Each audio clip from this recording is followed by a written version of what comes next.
who migrated to the urban areas. Apart from this, global economic impact, if you see that Britain as workshop of the world, okay, it became as the workshop of the world, it increased the exports of the manufactured goods, right?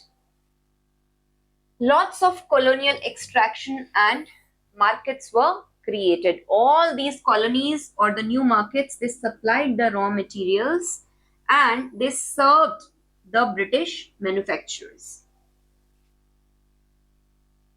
Financial imperialism. In India, we have seen Battle of Plassey, all the trading rights were taken by the British. You can say Dastak was also given to them. Profits flowed back to British and were later reinvested in your foreign direct investments such as railways, mining. I think we have done this above also, right?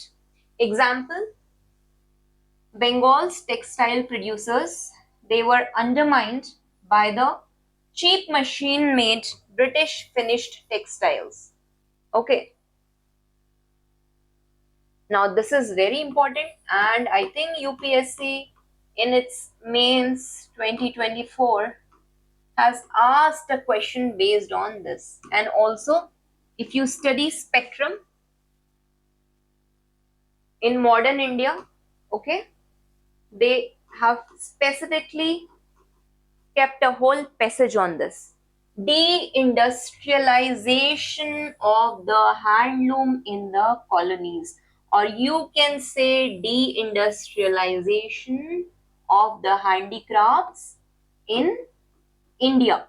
What happened that over here, this is important, there was decline of indigenous industries. Okay, all these colonial trade policies, tariffs, flood of the cheap British manufacturer products, it led to the collapse, okay, of many of the traditional handicraft industry, which is your Indian handloom weaving industry.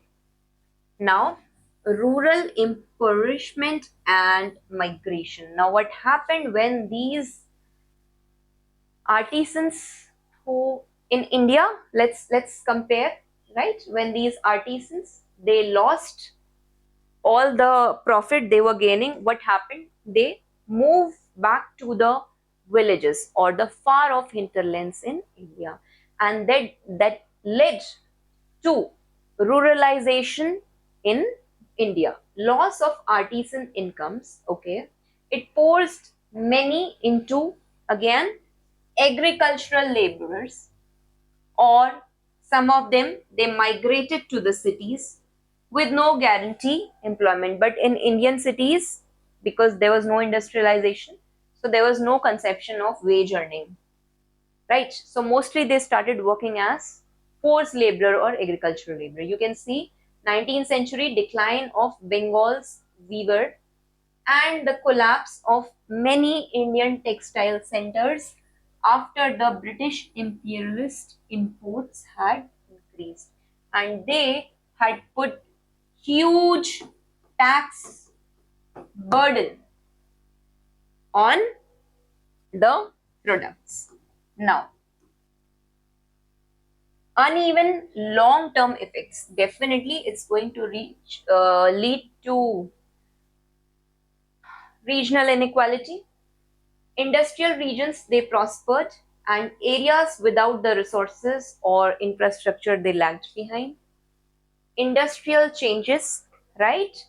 Legal system, patent regimes, and corporate law, they were adapted to support the industrial capital.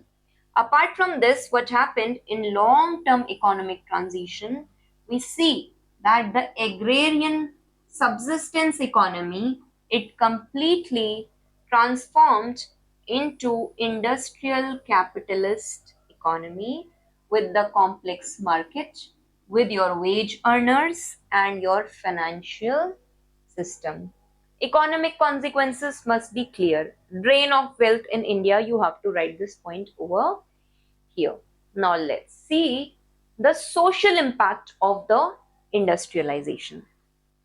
One who is living in the villages, one who was a merchant class in your cities, somewhere in middle, a new class will emerge. Okay, and what happened? These industrialists, these merchants, these factory managers, these professional doctors, lawyers, and teachers. Okay, and there was an expanding group of salaried clerks which formed this sizable middle class. Okay, now understand that they had cash, or you can say the flowing capital, they had skills, education, and because of Renaissance, they had some kind of political ideas. They demanded the legal protection for property, stable institution, and expansion of the wider market. Now, this middle class, it pressured for the political reforms. Okay, it patronized the cultural institution, schools, and philanthropic projects. It created consumer market that fed the industry. Okay,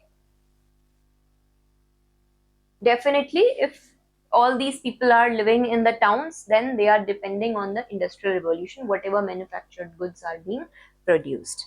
Now, there is downfall of traditional social values or family structure.